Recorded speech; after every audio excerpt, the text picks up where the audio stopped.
మీరు మీ అభిమాన shows and serials TV కన్నా ముందు ఈటీవీ విన్ యాప్లో చూడండి. Download and subscribe to ETV win app. 99 రూపాయలు మాత్రమే.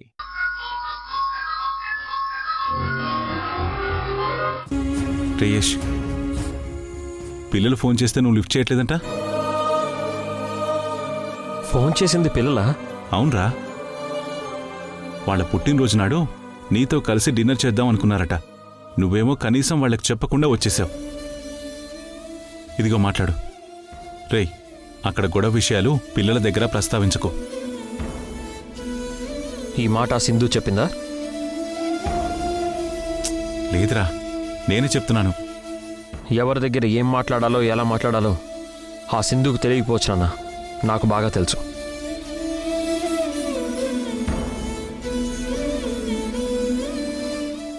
హలో,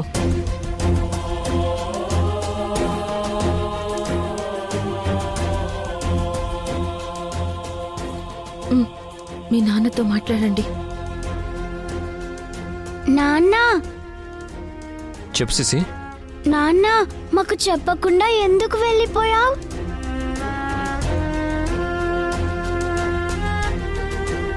మా బర్త్డే ఫంక్షన్ అయిన తర్వాత మీతో కలిసి మేము డిన్నర్ చేద్దాం అనుకున్నాం.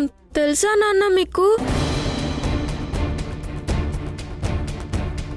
నువ్వు వస్తేనే గాని ఇప్పుడు భోజనం చెయ్యం అసలా. నువ్వు వచ్చి మాకు తినిపిస్తేనే తింటాం, లేదంటే పస్తులుంటాం. నువ్వు బయలుదేరి వచ్చాయి నాన్న. లేదు సిసి, ఇప్పుడు నేను రాలేను. రేపు అవార్డ్ ఫంక్షన్కి ఢిల్లీ బయలుదేరి వెళ్ళాలి. పుట్టినరోజు నాడు మీరు అలా పస్తుతో ఉండకూడదు. నా మాట విని తినేయండి. లేదు నాన్న, మేము తినం అంతే. నా మాట విని తల్లి. నువ్వు మా మాట విను నాన్న. ఇక్కడికి రా నాన్న, ప్లీజ్ నాన్న.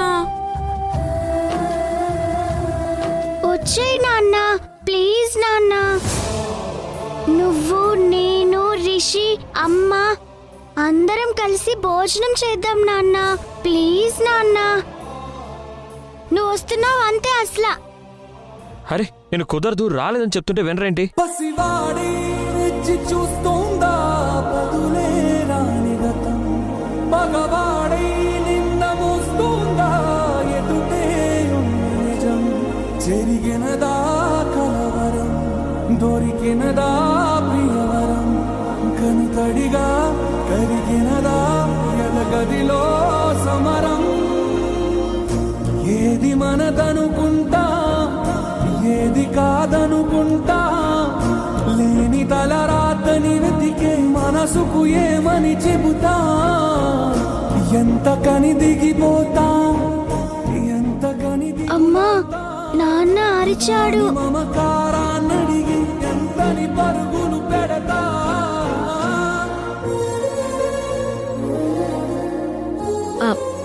పనుందని చెప్పారు కదా నాన్నకి. మీరేం ఫీల్ అవ్వకండి, మళ్ళీ వస్తారు కదా, అప్పుడు కలిసి తిందాం, సరేనా? రిషి, శశి,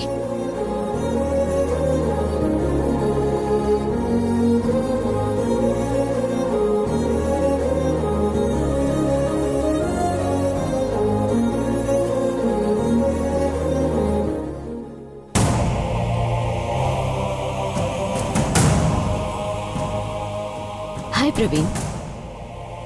ఏంటి అప్పుడే మొదలు పెట్టేశావా? మరేం చేయమంటావు, ఒంటరిగాణ్ణి. నువ్వెలాగో నాతో లేవు. 4 పెగ్గులు పడందే కళ్ళు మూతలు పట్టలేదు. నేను నీతో ఉండే టైం వస్తుంది ప్రవీణ్, కాస్త వెయిట్ చేయి.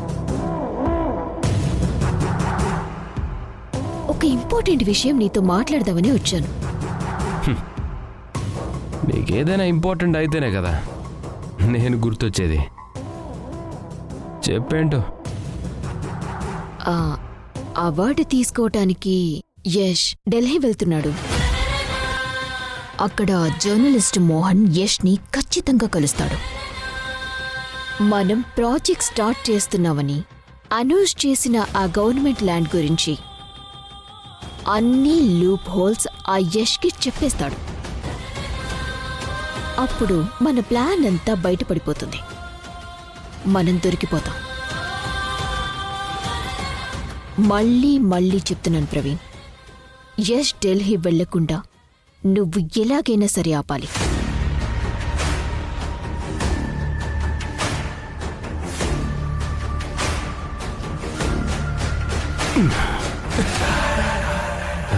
నీ ప్రతి పనికి నన్ను వాడుకుంటున్నావు కానీ నన్ను మాత్రం అస్సలు పట్టించుకోవడం లేదు.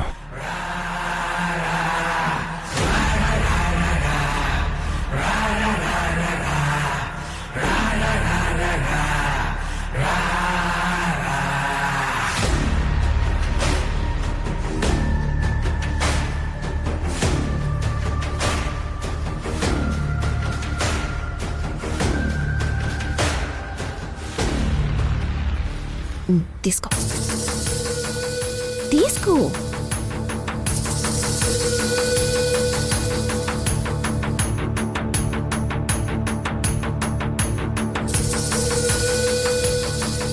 ప్రవీణ్, మందులో నీళ్లు కలిసిపోయినంత ఈజీ కాదు నేను నిన్ను కలవటం. నా చుట్టూ ఉన్న ప్రాబ్లమ్స్ నీకు తెలుసు కదా, అవన్నీ క్లియర్ అయిన తర్వాత నేనే నీ దగ్గరికి వస్తాను.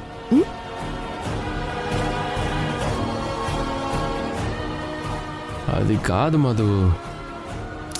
ప్రవీణ్, మనం ఎంజాయ్ చేసే టైం ఇది కాదు, అర్థం చేసుకో.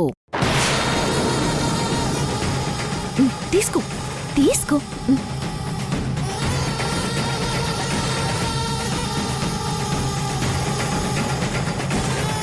ప్రవీణ్, అర్థం చేసుకోమని చెప్తున్నాను కదా.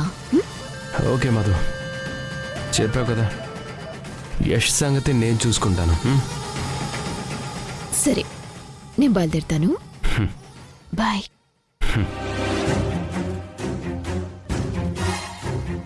చూడు ప్రవీణ్, మళ్ళీ మళ్ళీ చెప్తున్నాను, మర్చిపోకు. ఎలా అయినా సరే యష్ని ఆపాలి. యష్ ఢిల్లీ వెళ్ళకూడదు. ఓకేనా?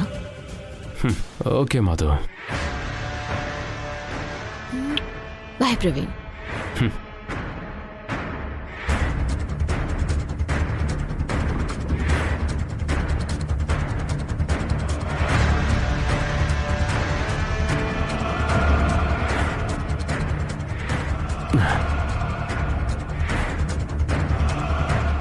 మధు, నీ చేతిలో ఏం మ్యాజిక్ ఉందో గానీ నువ్వు ముట్టుకోగానే కోపం అంతా అలా మటాష్ అయిపోయింది. నీ కోసం నా ప్రాణాలైనా ఇచ్చేయాలని ఉంది మధు.